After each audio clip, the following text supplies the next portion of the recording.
Hey everyone, welcome to Anita Shiksha class. बच्चों, आज हम 10th क्लास की इंग्लिश के क्वेश्चन बैंक के बारे में बात करने वाले हैं। जैसा कि आप लोग स्क्रीन के ऊपर देख पा रहे हैं, ये जो क्वेश्चन बैंक है ये राजस्थान स्कूल शिक्षा परिषद की तरफ से तैयार किया गया है और आज हम इंग्लिश के पेपर को इसमें डिस्कस करने वाले हैं। बहुत सारे क्वेश्चंस इसमें दिए हुए हैं।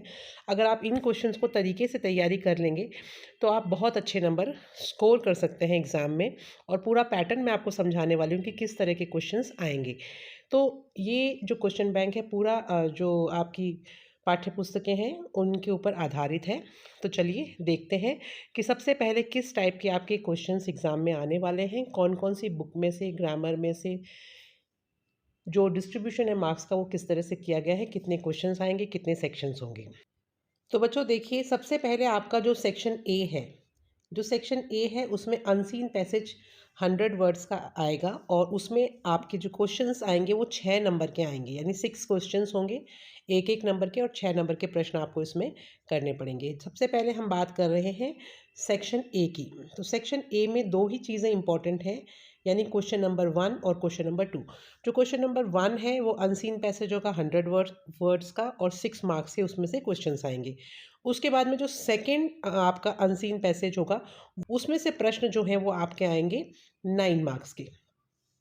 तो पहला अनसीन पैसेज 100 वर्ड्स का 6 मार्क्स का, दूसरा अनसीन पैसेज 250 वर्ड्स का और 9 मार्क्स का। इसमें आपका सेक्शन ए जो है वो कंप्लीट हो जाएगा। उसके बाद में हमारा आता है सेकेंड नंबर पे सेक्शन बी। जो सेक्शन बी है वो हमारा राइटिंग पोर्शन है, यानी कि राइटिंग पोर्शन में आप लोग किस किस तरह से लिख के अपने जो आंसर्स हैं वो लिखेंगे। यानी कि इसमें लेटर राइटिंग भी हो सकता है, इसमें स्टोरी राइटिंग भी हो सकता है, शॉर्ट पैराग्राफ भी हो सकता है। तो 3 चीज़ें ये जो आपका सेक्शन बी है ये कवर करेगा। सबसे पहला है आपका लेटर, जो पर्सनल, ऑफिशियल या फिर ईमेल, किसी भी फॉर्म में, तीनों में से कोई भी 2 आएंगे जो आपको आंसर करना होगा और ये होगा आपका 5 मार्क्स का। उसके बाद में क्वेश्चन नंबर जो 4 है वो आपका आएगा, एक स्टोरी लिखनी होगी, स्टोरी राइटिंग का क्वेश्चन है और ये आपका है 4 मार्क्स का। फिफ्थ जो क्वेश्चन है वो आपका एक शॉर्ट पैराग्राफ आएगा जो वर्बल भी हो सकता है और विजुअल भी हो सकता है, यानी कि डायरेक्ट एक टॉपिक भी दे सकते हैं कि आप इस टॉपिक के ऊपर लिखिए, चाहे वो माई स्कूल हो, माई फेवरेट टीचर हो, एनुअल फंक्शन हो, कोई भी टॉपिक हो सकता है, जनरल टॉपिक। या फिर ऐसा कोई चित्र बना हुआ होगा, जैसे मान लीजिए पार्क का चित्र बना हुआ है, पिकनिक का चित्र बना हुआ है, जू का चित्र बना हुआ है, वो जो भी चित्र बना हुआ होगा उसमें जो जो चीज़ें आपको दिखाई दे रही होंगी उसके अकॉर्डिंग आपको वो पैराग्राफ लिखना होगा। तो ये आपका हो गया 4 मार्क्स का। अभी हमने 2 सेक्शंस के बारे में बात करी है। पहला सेक्शन है आपका सेक्शन ए, जिसमें 2 प्रश्न होंगे 6 नंबर का और 9 नंबर का, यानी फर्स्ट और सेकंड क्वेश्चन। उसके बाद में आ जाता है हमारा सेक्शन बी। जो सेक्शन बी है राइटिंग पोर्शन, उसमें आपके 3 प्रश्न पूछे जाएंगे सेक्शन बी में। पहला है लेटर राइटिंग, दूसरा है स्टोरी राइटिंग और तीसरा है short paragraph. Letter writing 5 marks का है, स्टोरी राइटिंग 4 मार्क्स का है और शॉर्ट पैराग्राफ जो है वो वापस 4 मार्क्स का है। अब चलते हैं हमारे सेक्शन सी पे। जो सेक्शन सी है वो हमारा ग्रामर का है और जो सेक्शन सी है उसमें 6th नंबर पे क्वेश्चन आपको 4 मार्क्स के मिलेंगे, टेंस के। उसके बाद में आपको रिपोर्टेड स्पीच 2 मार्क्स का आएगा, सब्जेक्ट वर्ब कॉन्कर्ड आपका 2 मार्क्स का आएगा और वॉइस में से 2 नंबर के प्रश्न आने वाले हैं, एक्टिव वॉइस, पैसिव वॉइस में से। फिर क्वेश्चन फ्रेमिंग और क्वेश्चन टैग्स 2 मार्क्स का आएगा। तो इस तरह से जो आपका सेक्शन सी है वो कंप्लीट हो जाता है। फिर हमारा आता है सेक्शन डी, यानी कि ए, बी, सी और डी, 4 सेक्शंस में इस पेपर को डिवाइड किया गया है। अब जो सेक्शन डी है उसमें आपके जो बुक्स हैं उनमें से क्वेश्चंस आएंगे, जिसमें पोइट्री भी कवर की जाएगी और प्रोज भी कवर किया जाएगा। तो पहले देख लेते हैं कि हमारी फर्स्ट फ्लाइट, यानी जो हमारी फर्स्ट बुक है, जो मेन बुक है फर्स्ट फ्लाइट, उसमें किस किस तरह के क्वेश्चंस आने वाले हैं। तो पहला तो उसमें से एक पैसेज आएगा और वो पैसेज होगा आपका 6 मार्क्स का, यानी कि ये सीन पैसेज होगा जो आपने पढ़ रखा होगा, आपकी बुक में से होगा, 6 नंबर का प्रश्न उसमें से आएगा। उसके बाद में फिर आपके क्वेश्चन आंसर स्टार्ट हो जाएंगे। फिर आपके जो टेक्सचुअल क्वेश्चंस, यानी जो आपकी बुक है फर्स्ट फ्लाइट, उसमें से शॉर्ट आंसर टाइप क्वेश्चंस आएंगे 6 मार्क्स के। फिर आपके इसी बुक में से लॉन्ग आंसर टाइप क्वेश्चंस आएंगे 5 मार्क्स के और वापस से आपके 3 मार्क्स के प्रश्न जो हैं इसमें से आएंगे। तो इस तरह से जो आपकी जो फर्स्ट फ्लाइट का जो प्रोज पोर्शन है वो पूरा हो जाता है। अब पोइट्री में से भी आपके इसमें क्वेश्चंस आएंगे अब आपका जो पोइट्री पोर्शन है, यानी कि फर्स्ट फ्लाइट में से पोइट्री के जो क्वेश्चंस आएंगे वो दो तरह के क्वेश्चंस आएंगे। एक क्वेश्चन वो आएगा जिसमें आपको एक्सट्रैक्ट दिया होगा और उसमें से कुछ क्वेश्चंस दिए होंगे, उनके आंसर करने होंगे, 4 मार्क्स का होगा। और दूसरा जो प्रश्न है वो शॉर्ट आंसर टाइप क्वेश्चंस होंगे जो वापस 4 मार्क्स के हैं। तो टोटल पोइट्री में से आपको 8 नंबर के प्रश्न आने वाले हैं फर्स्ट फ्लाइट बुक में से, और बाकी के जो क्वेश्चंस आने थे वो हमने पहले डिस्कस किए। अब आपकी सप्लीमेंट्री जो बुक है उसमें से आपके जो क्वेश्चंस आने वाले हैं वो होंगे फुटप्रिंट्स विदाउट फीट बुक में से। 5 नंबर का एक आपका लॉन्ग आंसर टाइप क्वेश्चन आएगा, शॉर्ट आंसर टाइप क्वेश्चंस आपके 4 नंबर के आएंगे, और मल्टीपल चॉइस क्वेश्चंस जो हैं वो आपके 3 मार्क्स के आने वाले हैं। तो इस तरह से जो आपकी सेकेंड बुक है उसमें से ये क्वेश्चंस आएंगे, यानी कि 12 नंबर का आपका जो सप्लीमेंट्री बुक है उसमें से प्रश्न आने वाले हैं, 8 नंबर के आपके पोइट्री में से आने वाले हैं, और जो बाकी जो आपकी फर्स्ट फ्लाइट की बुक है उसमें से जो क्वेश्चंस आने वाले हैं टेक्स्ट बुक के, वो अलग अलग टाइप से डिवाइड करके मैंने आपको बताया, पैसेज में, शॉर्ट आंसर में, लॉन्ग आंसर में, इस तरह से वो क्वेश्चंस आने वाले हैं। तो सेक्शन ए, बी, सी और डी चारों अब मेरे ख्याल से आपको समझ में आ गए होंगे। फर्स्ट जो सेक्शन है वो अनसीन होगा जिसमें 2 प्रश्न होंगे। सेक्शन बी राइटिंग पोर्शन होगा जिसमें 3 प्रश्न होंगे, लेटर राइटिंग, स्टोरी राइटिंग और शॉर्ट पैराग्राफ। उसके बाद में सेक्शन सी जो होगा उसमें आपके ग्रामर होगी, और सेक्शन डी जो है उसमें आपके टेक्स्ट बुक के क्वेश्चंस होंगे फर्स्ट फ्लाइट बुक के, और पोइट्री और प्रोज दोनों मैंने आपको बता दिया किस तरह से मार्क्स डिवाइड किए गए हैं, और फिर सप्लीमेंट्री बुक में से जो क्वेश्चंस आने वाले हैं यानी फुटप्रिंट विदाउट फीट में से। तो इस तरह से आपका ये जो पूरा पेपर है ये होने वाला है। 80 मार्क्स का आपका ये बोर्ड का एग्ज़ाम का पेपर आएगा। चलिए देखते हैं जो क्वेश्चंस अभी हमारे को दिए हुए हैं। तो बच्चों अभी हम पढ़ रहे हैं सबसे पहले सेक्शन ए के कुछ हम क्वेश्चंस करेंगे आज इस क्लास में। सिर्फ सेक्शन ए के मैं आपको 6 अनसीन पैसेज जो है उनको सॉल्व करना और उनके आंसर्स बताऊंगी, तो आप नोट भी कर सकते हैं। और अगर आपको इसका पीडीएफ चाहिए तो आप अनीता शिक्षा टेलीग्राम चैनल पे जाके वहाँ से ले सकते हैं, आप उसको ज्वाइन करके। चलिए सबसे पहले देखते हैं अनसीन पैसेज जो आपका 100 वर्ड्स का है। उसमें सबसे पहले आपको एक पैसेज दिया हुआ है, read the following passage and answer the questions that follow. तो पहले आपको इसको पैसेज को पढ़ना है और उसके बाद में आपको नीचे दिए हुए जो क्वेश्चंस हैं उनके आंसर्स करने हैं। मैं आपके लिए इस पैसेज को पढ़ भी देती हूँ। स्वामी विवेकानंद's inspiring personality was well known both in India and in America. During the last decade of the 20th century, the unknown monk of India suddenly leapt into at the Parliament of Religions in Chicago in 1893, at which he represented Hinduism. His vast knowledge of Eastern and Western culture, as well as his deep spiritual insight, fervid eloquence, brilliant conversation, broad human sympathy, colorful personality, and handsome figure made an irresistible appeal to the many types of Americans who came in contact with him. People who saw or heard Vivekanand even once still cherish his memory after a lapse of more than half a century. तो ये पूरा जो हमारा passage है इसको हमने पढ़ा। अब स्वामी विवेकानंद के बारे में है ये पूरा का पूरा पैसेज, और इसमें से जो प्रश्न दिए गए हैं वो नीचे दिए गए हैं, उनके आंसर आपको इस पूरे पैसेज में ही मिलेंगे। चलिए मैं आपको उनके आंसर्स बता देती हूँ। फर्स्ट क्वेश्चन है स्वामी विवेकानंद हैड, तो इसका जो आंसर है वो आपका ऑप्शन सी है। ऑप्शन सी जो इसका आंसर है, an inspiring personality. Second question देखिए, second question where was the parliament of religion held, इसका आंसर भी शिकागो है, तो आंसर सी जो है वो इन शिकागो हो जाएगा। नेक्स्ट क्वेश्चन देखिए, विच religion did Swami represent in America, तो कौन से रिलीजन को उन्होंने अमेरिका में रिप्रेजेंट किया था, तो हिंदुइज्म को किया था, तो आंसर हो जाएगा बी। नेक्स्ट क्वेश्चन देखिए, which of the following questions did Vivekananda had, यानी क्या प्रश्न थे। पहला, vast knowledge of eastern and western culture, broad human sympathy, colourful personality. तो ऑल ऑफ द अबव, ये सारे के सारे सही हैं, इसलिए हम लोग ऑप्शन डी जो है इसमें ऑप्ट करेंगे, ऑल ऑफ द अबव।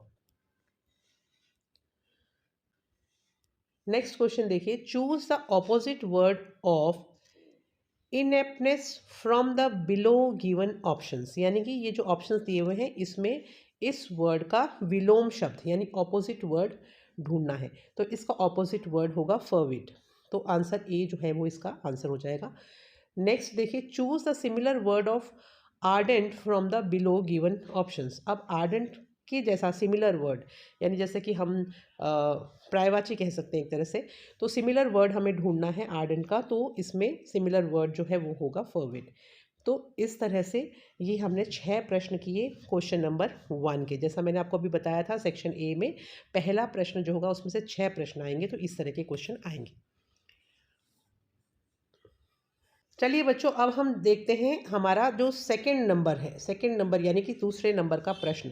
ये भी एक पैसेज है, इसको भी अभी हम कर लेते हैं। पहले मैं आपको इस पैसेज को पढ़ के बता देती हूँ, फिर मैं इसके आंसर्स डिस्कस करूँगी। One of the greatest mysteries of birds life is travelling. Every year during autumn and early winter, birds travel from northern region of Asia, Europe and America to the southern warmer lands. They make the return journey again during spring and early summer. They are very punctual unless they are delayed by bad weather. They face many dangers and hardships while traveling long distances through the air over hills, forests, plain and large stretches of water. Sometimes sudden storms arise and drive them far out of course.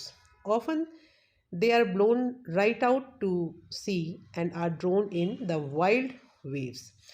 At night, bright lights attract and confuse the birds. They cannot fly at their fastest. तो ये पूरा passage पढ़ने के बाद में हमें ये समझ में आया कि इस पैसेज में किसके बारे में बात हो रही है। इसमें पक्षियों के बारे में बात हो रही है जो माइग्रेट करते हैं और कैसी सिचुएशंस होती हैं, वो सब हमने इसमें पढ़ा। अब इसके प्रश्न उत्तर हम करेंगे। अब देखिए, इसके अंदर 6 जो क्वेश्चंस हैं वो आपको स्क्रीन के ऊपर दिखाई दे रहे हैं। हम 6 प्रश्नों के उत्तर अभी डिस्कस करने वाले हैं। तो देखिए, जो पहला प्रश्न है, what is one of the greatest mysteries of a bird's life. तो इसके आंसर आपको ढूंढने हैं ए, बी, सी और डी में। तो इसका जो आंसर है वो है ट्रैवलिंग। तो आंसर हो जाएगा बी। सेकेंड क्वेश्चन देखिए, they are very punctual unless they are delayed by. तो इसका आंसर होगा बैड वेदर, जो कि हमारा इसमें ऑप्शन नंबर डी है। तो ऑप्शन डी इसका आंसर हो जाएगा। नेक्स्ट देखिए, at night what confuses the birds. क्या चीज़ है जो रात में बर्ड्स को कन्फ्यूज़ करती है। अभी हमने इसमें पढ़ा था कि जो ब्राइट लाइट्स होती हैं वो उनको कन्फ्यूज़ करती हैं। तो आंसर हो जाएगा इसका सी यानी ब्राइट लाइट्स। नेक्स्ट क्वेश्चन देखिए, when do they make return journey, यानी वापसी यात्रा वो कब करते हैं। तो during spring and early summer वो लोग करते हैं वापसी यात्रा। तो आंसर हो जाएगा इसका डी। तो नेक्स्ट क्वेश्चन देखिए, choose the opposite word of clearness from the below given options. तो क्लियरनेस जो वर्ड है उसका आपको क्या ढूंढना है, उसका आपको विलोम शब्द ढूंढना है यानी ऑपोजिट ढूंढना है। बच्चों आप हमेशा ध्यान रखिएगा, कंफ्यूज मत होइएगा। ऑपोजिट का मतलब होता है विलोम शब्द, और सिमिलर वर्ड्स जो होता है यानी उसी शब्द के जैसा यानी उसका पर्यायवाची सेम शब्द जो है वो आपको इसमें लिखना है, यानी कि सिनोनिम आपको इसमें लिखना होगा क्वेश्चन नंबर 6 में। लेकिन अभी बात चल रही है क्वेश्चन नंबर 5 की। तो आपको ऑपोजिट वर्ड लिखना है क्लियरनेस का। तो क्लियरनेस का ऑपोजिट वर्ड ए, बी, सी और डी में जब आप ढूंढेंगे तो इसका आंसर होगा सडन, SUDDEN। सडन जो है वो इसका ऑपोजिट वर्ड होगा। नेक्स्ट क्वेश्चन देखिए, choose the similar word of difficulty from the below given option. तो डिफिकल्टी का मतलब कठिनाई है और इसमें ऑप्शन है हार्डशिप। तो आंसर हो जाएगा सी। तो इस तरह से इन प्रश्नों के ये उत्तर होंगे। आपको एग्जाम में भी ऐसे ही लिखना है, आंसर 1 का बी, आंसर 2 का डी, आंसर 3 का सी, आंसर 4 डी, 5 का डी और 6 का सी। तो इतना ही आपको एग्जाम में लिखना होता है, आप पूरा का पूरा क्वेश्चन उतारेंगे नहीं।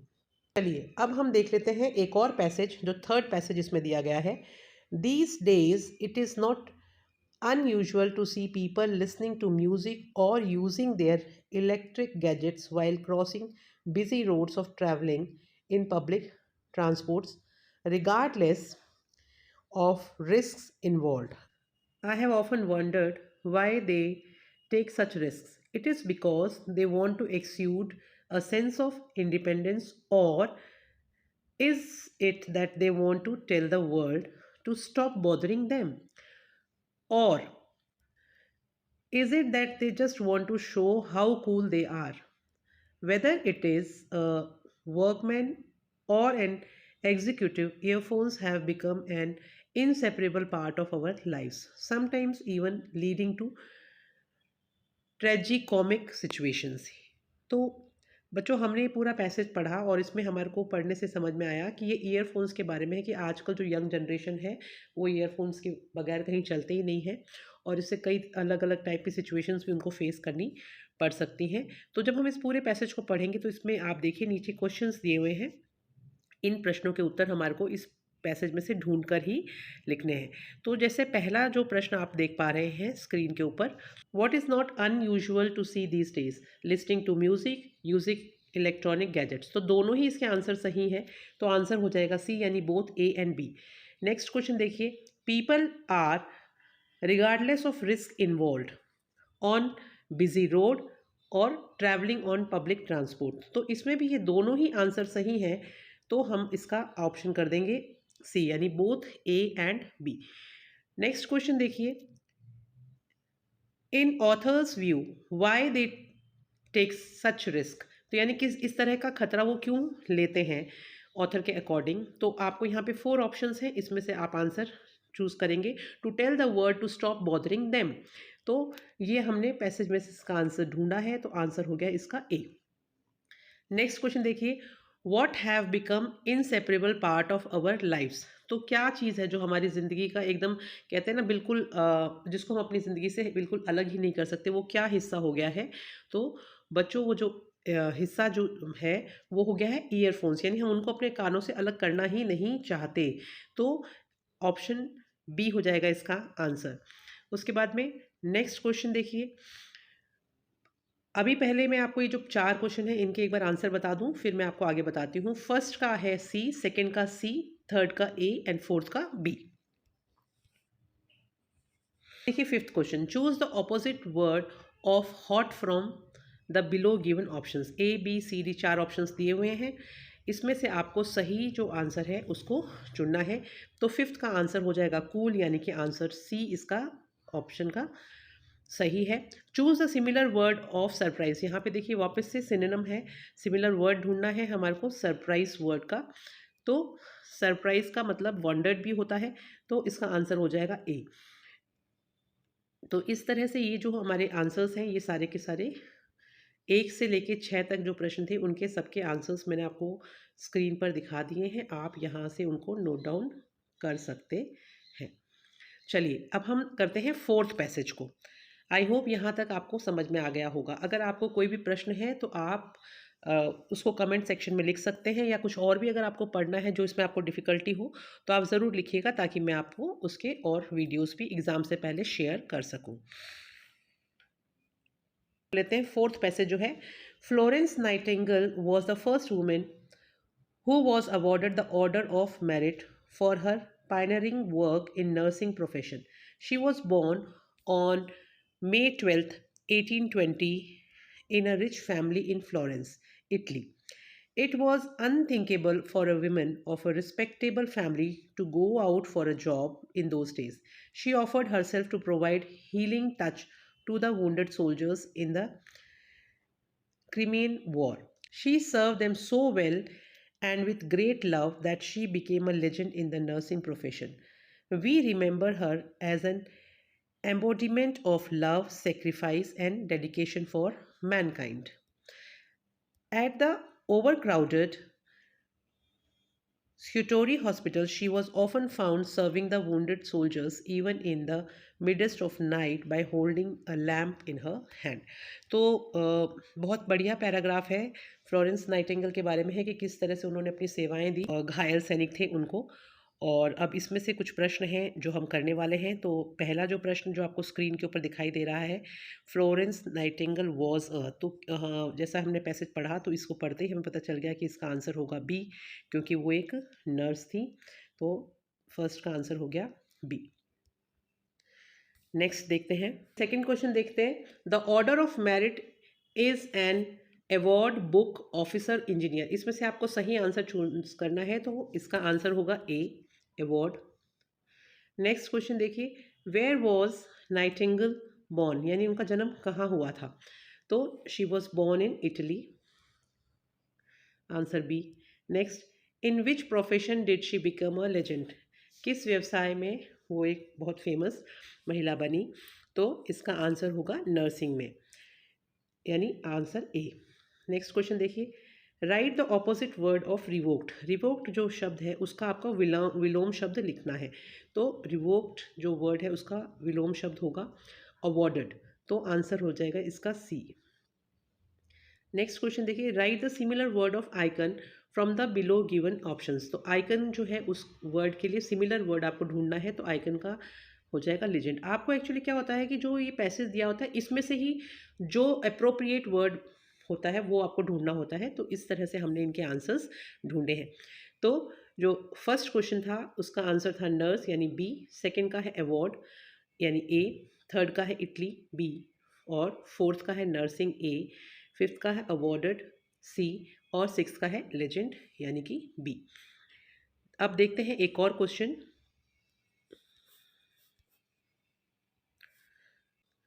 Mary was blind at birth. Doctors during those years had been unable to do anything to correct the situation, and although her parents lived in anguish, not being able to see was normal for her.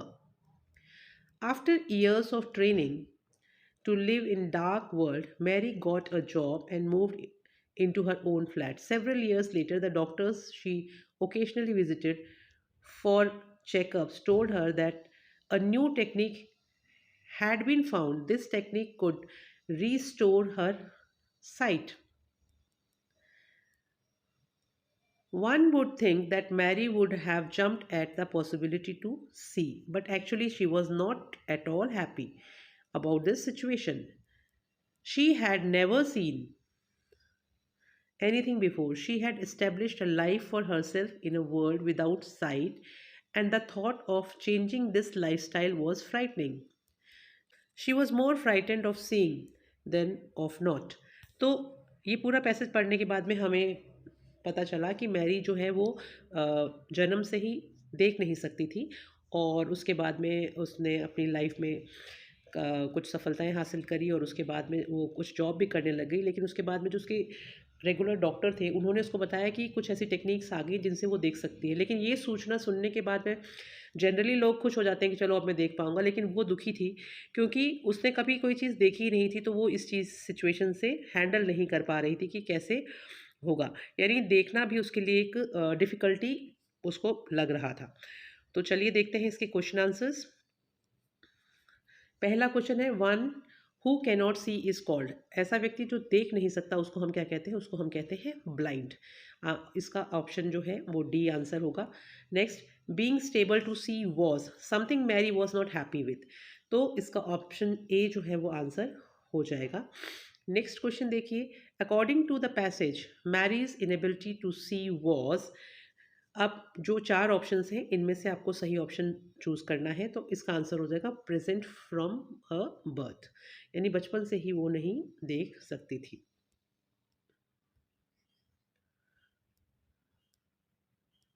Next question देखिए, Mary got a job after years of training to live in a dark world, यानी काफ़ी सालों तक अंधेरी दुनिया में रहने की training के बाद में उसको जॉब मिली थी।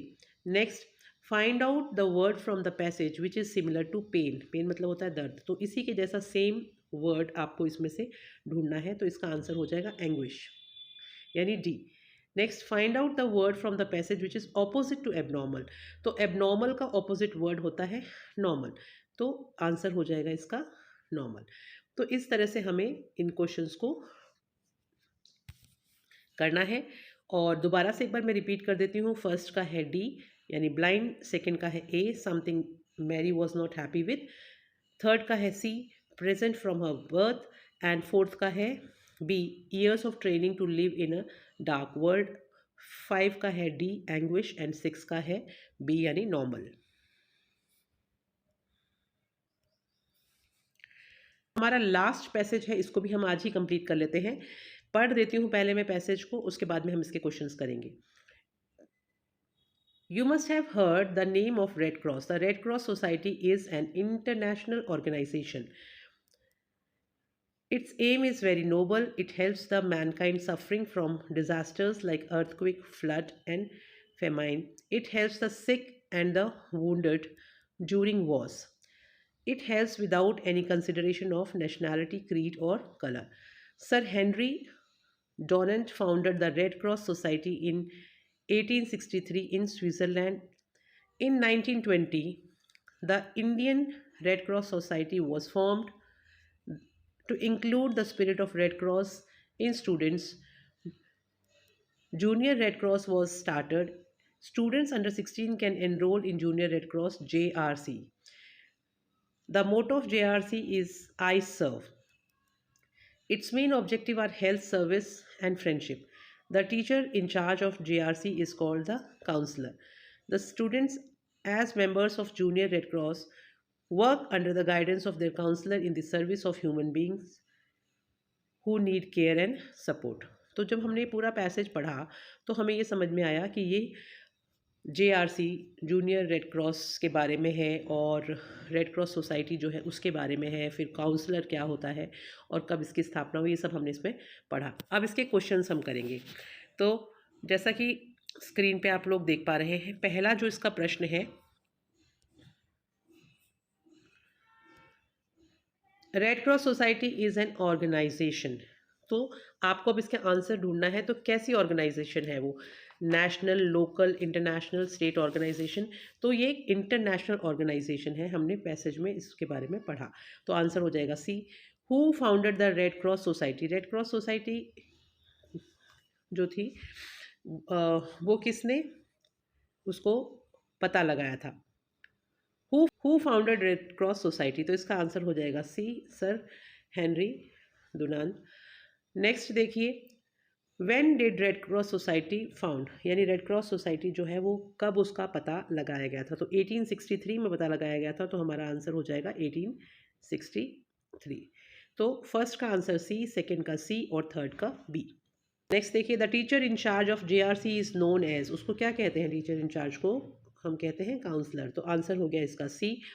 Find out the word from the passage which is similar to council. Council शब्द के जैसा ही उससे मिलता जुलता जो वर्ड है वो आपको ढूंढना है। तो इसमें इसका आंसर हो जाएगा गाइडेंस, यानी कि सी। और sixth question, find out the word from the passage which is opposite to oppose. Oppose शब्द का विलोम शब्द हमारे को ढूंढना है, तो इसका आंसर हो जाएगा सपोर्ट। तो आंसर भी इसका आंसर हो जाएगा। तो इस तरह से आज हमने 6 पैसेज किए हैं जो 100 वर्ड्स के हैं। ये एग्जाम्पल्स हैं जिसकी मदद से आप समझ पाए होंगे कि इस तरह का जो पहला क्वेश्चन आपको आएगा अनसीन पैसेज का, वो आएगा और उसमें 6 प्रश्न होंगे और इस तरह से आपको उनके आंसर्स ढूंढ के लिखने होंगे। चलिए, अब हम जो अनसीन पैसेज 250 वर्ड्स का है उसको पढ़ेंगे। बच्चों, ये जो पैसेज है ये मैं एक्चुअली वैसे तो नेक्स्ट क्लास में करने वाली थी, लेकिन फिर मैंने सोचा कि मैं आपको सिर्फ ये पैसेज पढ़ के सुना देती हूँ और इसके क्वेश्चंस बता देती हूँ। तो आप इनको करके रखिएगा ताकि नेक्स्ट क्लास में आप लोग इजीली अपने आंसर्स भी चेक कर सकें कि कितने आपके आंसर्स सही हैं। तो चलिए स्टार्ट करते हैं इस पैसेज को पढ़ने से। Childhood is a time when there are few responsibilities to make life difficult. If a child has good parents, he is fed, looked after, and loved. Whatever he may do, it is improbable that he will ever again in his life be given so much without having to do anything in return. In addition, life is always presenting new things to the child, things that have lost their interest for older people because they are too well known. A child finds pleasure in playing in the rain or in the snow. His first visit to the seaside is a marvelous adventure, but a child has his pains he is not so free to do as he wishes, as he thinks older people are. He is continually being told not to do things or being punished for what he has done wrong. His life is therefore not perfectly happy.